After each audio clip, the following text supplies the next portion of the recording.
Vi tænker nok ikke så meget over det, vel? Tid altså. Vi tager den lidt for givet. Men hvad nu, hvis jeg fortæller dig, at en enkelt familie ikke bare byggede ure, men faktisk lærte et helt land at stole på tiden? Det her, det er altså ikke bare en historie om tandhjul og visere.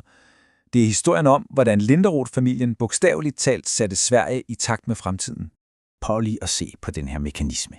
Det er jo et helt utroligt stykke håndværk. Men den vigtige historie handler ikke kun om præcision. Nej, den handler om den kæmpestore sociale forandring, den satte i gang. For Linderoth-familien byggede nemlig ikke bare ure. De byggede de værktøjer, der fik et helt samfund til at fungere. Instrumenter, der lærte folk at stole på tiden og på hinanden. Ja, og det her citat, det rammer altså fuldstændig plet. Det handlede ikke om passivt at kigge på, at tiden gik. Nej, tværtimod. Det var en aktiv, ja næsten aggressiv ambition om at mestre den. At tvinge orden og præcision ind i en verden, der var i hastig forandring. Det, lige der, er hele Linderoth-familiens filosofi i en nøddeskal. Så, hvor starter det hele så? Jo, det starter med en mand, Gustav Wilhelm Linderoth. Han kiggede på urene på sin tid og så, ja, kaos. Upræcise, upålidelige og, helt ærligt, de var jo pivkedelige. Men i stedet for bare at brokke sig, så besluttede han sig for at gøre noget ret radikalt ved det. Og lige præcis her er stedet, hvor det skete. Linderoths urfabrik på Drottninggatan i Stockholm. Fra 1844 blev det her værksted simpelthen epicentret for svensk urmageri. Det var ikke bare en butik, det var et laboratorium for præcision, som kom til at forme en hel nations forhold til tid. Men Gustav Wilhelm var ikke alene. For den her histories virkelig bankende hjerte, det er en person, hvis egen historie er mindst lige så imponerende som de ur, hun byggede. Den helt utrolige Betty Linderoth. Prøv lige at forestille dig Stockholm i 1800-tallet. Altså, urmagerfaget var en totalt lukket klub for mænd, lidt ligesom ingeniørkunst og politik. Så spørgsmålet på alles læber var ret vildt. Kunne en kvinde overhovedet træde ind i den her verden, for slet ikke at tale om at mestre et så kravende håndværk?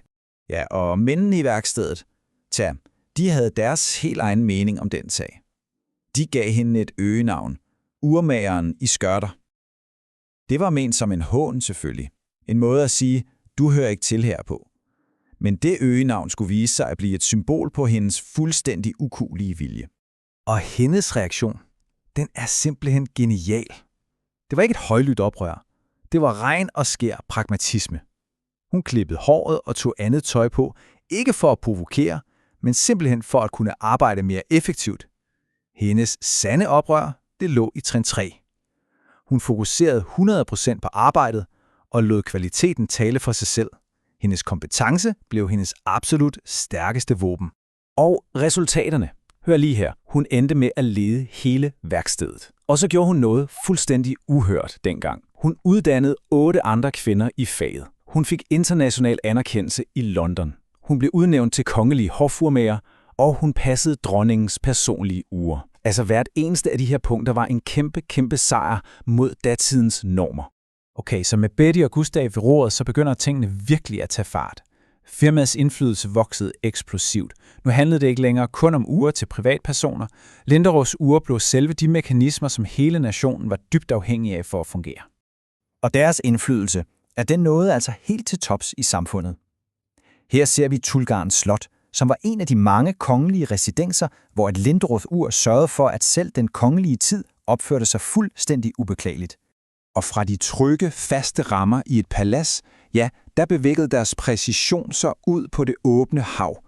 Linderoth blev nemlig en førende producent af marinekronometre, altså de livsvigtige instrumenter, der gjorde sikker navigation mulig i dampskibenes tidsalder. Okay, men hvorfor var de her marinekronometer så alt afgørende? Fordi på åbent hav kan du ret nemt bestemme, hvor langt nord eller syd du er ud fra solen. Men længdegraden, altså hvor langt øst eller vest du er, den afhænger fuldstændig af præcis tid. Uden et nøjagtigt ur sejlede man praktisk talt i blinde. En fejl på bare få sekunder om dagen kunne sende et skib kilometervis ud af kurs. Det var et spørgsmål om handel, rejser og, ren og skær overlevelse. For at forstå, hvad der var på spil, både det gode og det dårlige, så lad os lige kigge på et helt konkret eksempel. Dampskibet SS Pabrae her var jo et symbol på fremskridtet, drevet af damp og totalt afhængig af præcis tidtagning. Men dens historie, Den er altså også en advarsel. For det her er jo bagsiden af medaljen, ikke? På den ene side så skabte Linderoths ure en effektivitet, der bandt landet sammen med tog- og skibsruter. Men på den anden side skabte enorme pres for at overholde tidsplanerne, også helt nye risici. For SS Parbrai betød presset, at man lastede skibet alt for tungt for at nå afgangen. I 1918 sank det en storm, en tragedie, der koldt og kynisk viste den mørke side af en verden styret af uret. Men selvom der var tragedier, så fortsatte Linderoths familiens arv med at vokse, støbt i det metal og den præcision, som de var mestre i. Deres navn blev simpelthen synonymt med kvalitet og pålidelighed. Og den her arv, den blev båret videre af sønnen Johan Gustav Linderoth. Han overtog ikke bare en virksomhed, han overtog en standard for excellens. Han skærpede firmaets fokus og cementerede dets ry yderligere, da han, præcis ligesom sin mor, blev udnævnt til kongelig hofavmar. Så, for at få et hurtigt overblik her. Det hele starter i 1844. Så, i 1871, der overtager Johan Gustav. Og i 80'er, der går Betty på pension efter en fuldstændig legendarisk karriere. Og til sidst, i 1963, lukker det oprindelige firma så. Tænk engang, efter 119 år med at have defineret svensk tid. Og den her lange historie, den kan måske bedst opsummeres med det her citat. Tiden selv, den er flygtig, den forsvinder jo.